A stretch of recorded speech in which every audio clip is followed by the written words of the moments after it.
สบายดีพี่น้องปองป่ายพี่น้องทั้งฝั่งไทยและก็ฝั่งลาว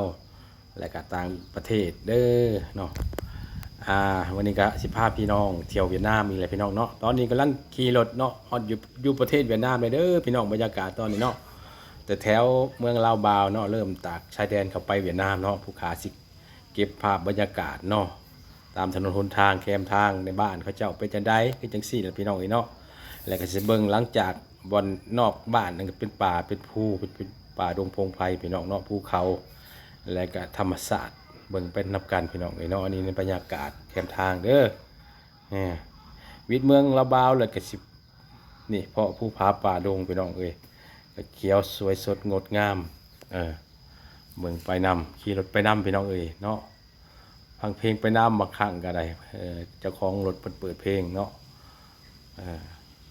อยู่เขตนี่ก็สิมีเมฆหมอกพี่น้องเนาะคือกันกับประเทศลาวหลังจากขับไปกันเลิกก็สิบ่มีพี่น้องก็สิแดดเนาะก็สิแห้งแล้งแดดว่าซั่นซะเป็นต่างกันเด้อกับอยู่ชายแดนลาวเนาะมาพ่อกลางหันพี่น้องสวยสดงดงามอยู่เวียดนามใกล้ๆนี่แหละเนาะใกล้กับแถวเมืองลาวบาวนี่แหละเนาะพี่น้อง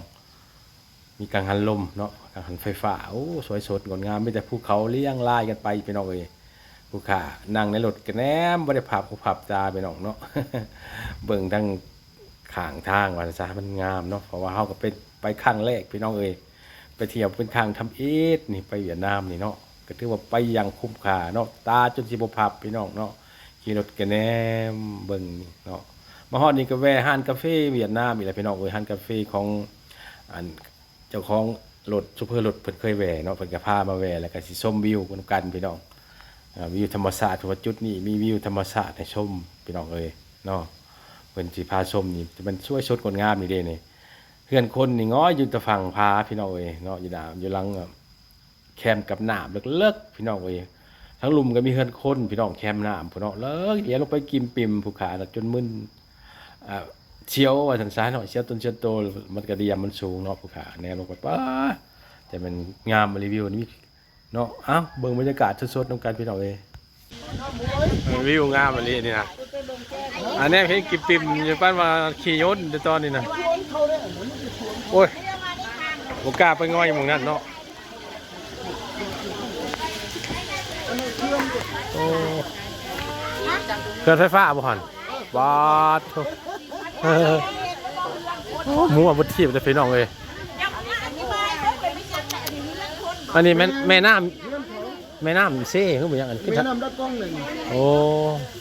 มันไหลลงไปฝุ่นอันนั้นบ่สักบ่อยมันบ่ได้ถ่วมมันไม่ได้ถ่วม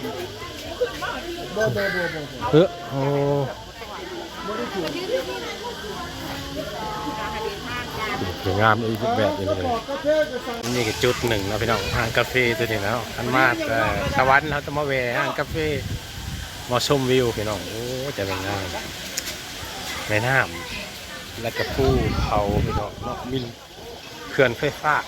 ข้างหน้าก็ดีคนก็สิมาถ่ายรูปกันเป็นงานบ่เป็นเฮ็ดบ่ถ่ายรูปนะพี่น้อง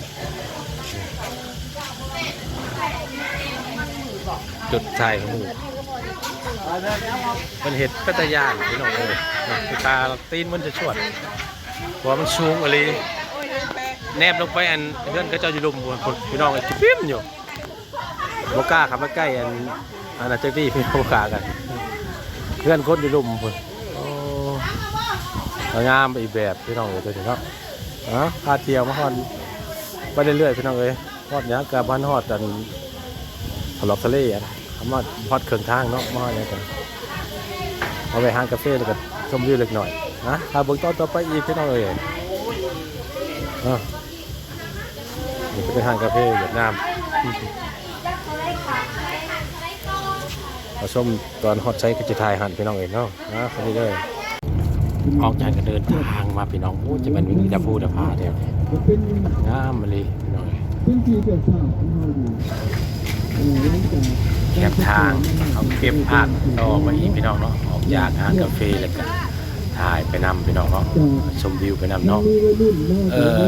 ซูเปอร์รถหรือว่าหัวหน้าทัวร์เพิ่นว่าแถวเวียดนามนี่สิบ่มีต้นไม้เนาะพี่น้องเนาะต้นไม้คือบ้านเฮานี่สิบ่มีแต่ต้นไม้ปลูกเอาพี่น้องเอ้ยไม้อุตสาหกรรมเนาะต้นไม้จิกไม้หางไม้ที่ว่ามันเกิดมาเองทางธรรมชาติน่ะบ่มีเพิ่นตัดเบิดแล้วเนาะเวียดนามตัดเอาไปใช้งานเบิดแล้วว่าจังซั่นมันปลูกใหม่ปลูกทดแทนใหม่เด้อสิเห็นนี่เนาะเมื่อก่อนตัดไปเบิดแล้วผู้ใดก็บ่ยังกกใหม่เกี่ยมไปลิ้นเนาะอันนี้เพิ่นระดมกับปลูกใหม่จะมีเขียวงามขึ้นมาเนาะแต่มีแต่ไม้อุตสาหกรรมทางนั้นเนาะไม้เอาเข้าโรงงานเนาะพี่น้องเนาะอันนี้ก็อ้อยพังเนาะขาเลาะไปเบิดนั่นแหละบ่มีต้นไม้คือบ้านเฮามีแต่ต้นไม้ปลูกเอาทางนั้นปลูกไว้ได้ก็แม่นเบิดต้นไม้ปลูกเนาะ